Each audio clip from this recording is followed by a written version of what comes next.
when it can't nobody hold it.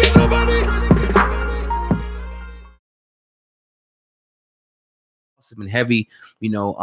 That interview, he covered a lot of things with Big Boy TV, and another thing that he spoke about was Kodak Black. So I'm gonna pull this clip up, Sandman, and hopefully. Did you have any conversations with Kodak in regards to his comments about Lauren and Nipsey? No, I didn't. You know, by the time it got to me, you know, they told me what it was, and you know, the people, I got some homies that's close to Kodak, and you know, they sent the energy that, you know, of course, homie ain't mean no true disrespect. You know, whoop, whoop, whoop. You think sometimes he just speaks without really thinking of the consequences or what he's truly saying? You know, me knowing Kodak, I know that Tussnex and that lean, I had you say some things, and you know, you may hear it a few days later and really realize what it was. But me knowing Kodak, I know he respect the streets. I know he wouldn't disrespect Nipsey Hussle. You know? Have you gotten a chance to speak to Kodak since he's been incarcerated? I haven't. No, I haven't. What was your relationship like with Nipsey Hussle? It was genuine. Yeah. It was early in the game. My first 2 or 3 times I came out here to Cali and I met him.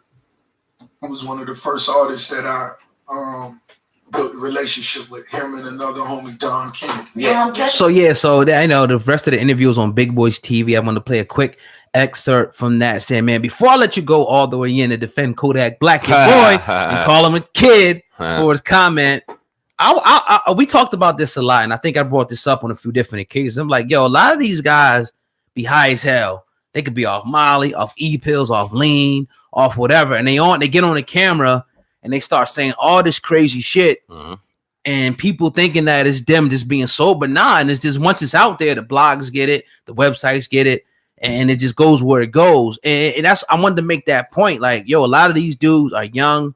Not that I'm excusing anything, but maybe Kodak could have been under the influence of something where he just, you know, was just feeling very comfortable to say some old crazy shit. But what are your thoughts about Rick Ross, you know, speaking on Kodak? Since you cover Kodak so well, I'm gonna leave Kodak alone. I want to talk more on Ross, right? Yeah. Because I really appreciated what he said and how he approached it. One, he didn't go on social media and try to stir up no shit and get a kid riled up that he knows isn't going to respond that way. Nah, what he did was he went behind the scenes because it bothered him. And once it got to him, he was like, you know what? Nah, I'm going to look at this situation different. Yo, young homie. Well, he does know him. What the fuck are you doing?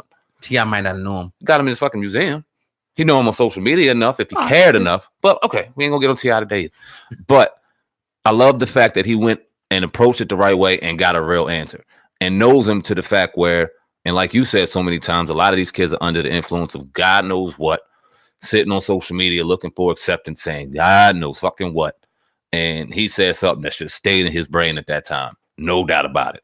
And that just is what it is. Kodak Black is going through a lot of situations right now, far beyond that comment and that statement that he made months ago. And so you're still criticizing T.I. though, pretty much, for shit, coming out. I got to get to that. Nah, he's criticizing T.I. because when he came out and said that, I think he said something to like tell Lauren to holler at me or something in a year or so or something like that.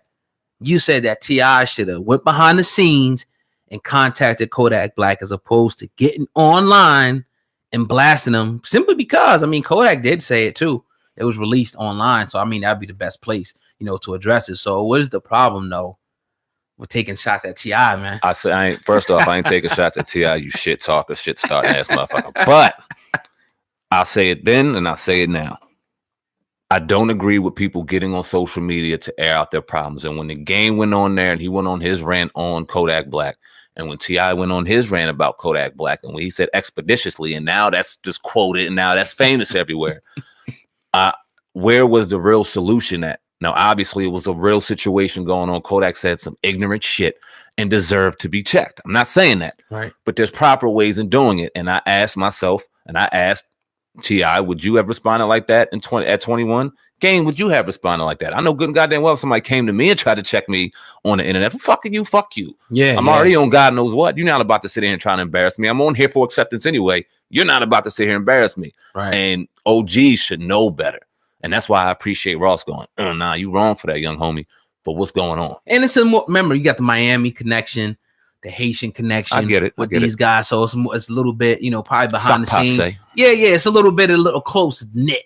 You know, we're not excusing anything that these guys did or whatever, but you know, it is what it is. But I appreciate Rick Ross, you know, handling it like a boss behind the scenes. We never knew until, you know, this is months later. He's doing an interview. He was asking about it. He didn't jump on his IG and just start going crazy. It'll look crazy to see Rick Ross jump at that time to jump on his IG, because certain people, man, they just got a mystique about them that you like to just continue to see, like Jay-Z and certain people that when they jump out there like that, it makes them look silly. So it's bullshit.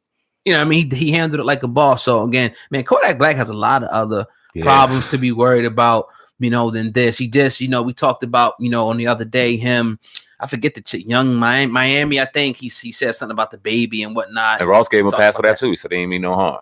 Right. So and again, he was on the same note, pretty much you know, kind of just saying, you know, he didn't mean it.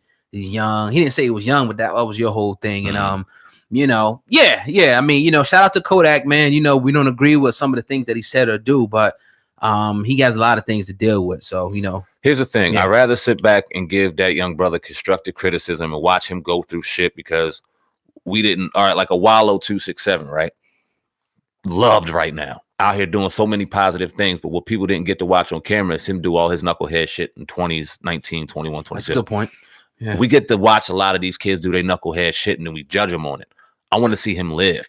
I want to see him go through his lumps. If he has to do a little couple days, years, whatever in jail, got to do what you got to do, pay for your sins, and then you get out and you redeem yourself. I want to see at the end of the day a success story for this young brother, because he is talented. He does have a story to tell, and he deserves to tell it.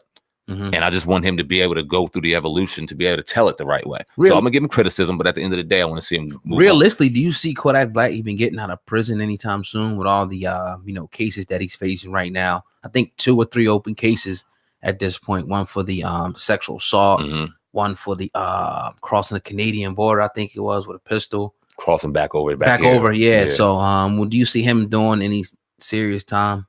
I don't see him getting off on. I don't know what's going to happen with the sexual assault. That'll play itself out. If he finds himself guilty in that, then he deserves to get what he deserves and sit his ass down. As far as the guns, though, that worries me. That worries me a lot. You're trying to cross it over a border, and then you get hit on a conspiracy with another gun that was involved with a body. It's a lot of that talk. You're going to sit down for a minute. Although I don't wish anything on you in particular, especially with those kind of things. If you didn't take anybody's life, or if no life was taken off of the purchase or anything like that, I don't wish any harm on you. Right. But when you deal with these situations after situations, at some point, something has to be a teaching moment somewhere. You have to learn somewhere. Yeah. And if sitting his ass down for a minute so he can understand the error of his ways, but still have a chance to redeem and have a career, I'd rather see that if it's going to help him. You talked about Wallow, and, you know, not to single him out, but other people, he just wants a sex story that they have to sit down. And maybe it don't have to be 20 years. Maybe somebody could sit in there for 3-4 days or 3-4 months or 3-4 years, but they had the introspect, say, you know what? Yo, I'm tripping. I'm doing all this. Let me, you know, put whatever substance down. Let me stop doing this and pick up some good habits, because look, I'm blessed. I'm a top rapper. I'm a millionaire. People love me. I'm gonna be able to get right back out and get to the bag again, you know, soon. Hopefully if I get out soon. So yeah, young guy. Again, we was in our 20s, man. We went through a lot in our 20s, man. So, you know, that's why we don't come down. A lot of people say, oh, y'all niggas is fake for this and that, and y'all fake care. I'm like, nah, we can relate to brothers, especially been there, going through shit, triumphing and coming out, turning, you know what I mean? The lemon and the lemonade shit. The stories. Come on, man. We will never give criticism on here because it's popular to give criticism, because it's a wave, because of this, because of that. We're always going to keep it raw, real, and honest, no matter what kind of criticism comes behind it. When we talk about R. Kelly, when we talked about Charlamagne, when we talked about Kodak, young NBA, young bull, whoever, it's coming from a perspective where we put the shoes on and we've walked it and dealt with it.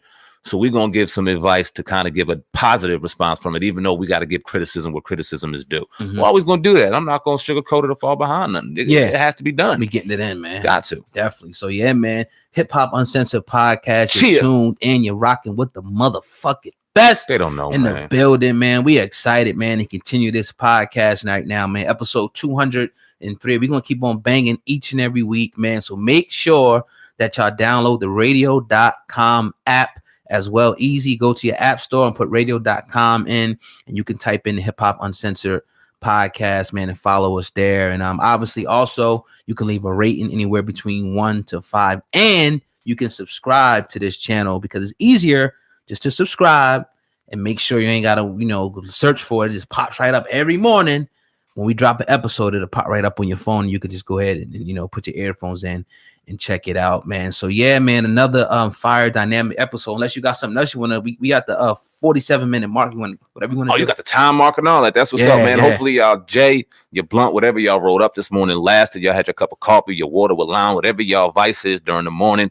We appreciate y'all waking up and tuning in with us. You can check us out on Monday for episode 204, and we're getting set up to get your asses loaded up on the weekend as well, either Saturday or Sunday. You'll hear an episode. We're talking about a new live show we're going to do exclusively on one of our platforms, man. We're really excited about that. Y'all just stay tuned for all the updates, anything we got going new on, exclusively right here on the Hip Hop Uncensored podcast on iTunes, Spotify, Google Play, and all major online outlets. Tell a friend to tell a friend that we the baddest motherfuckers on YouTube, iTunes, audio, visual, it doesn't matter, man. Yes, sir. Appreciate doing what we do. Episode 203 in the books. Oh God, that's all I got. Yeah, we out of here, man. One more thing for the people that's watching on YouTube, I need y'all to hit that notification bell and make sure you select the option that says get all notifications from this channel.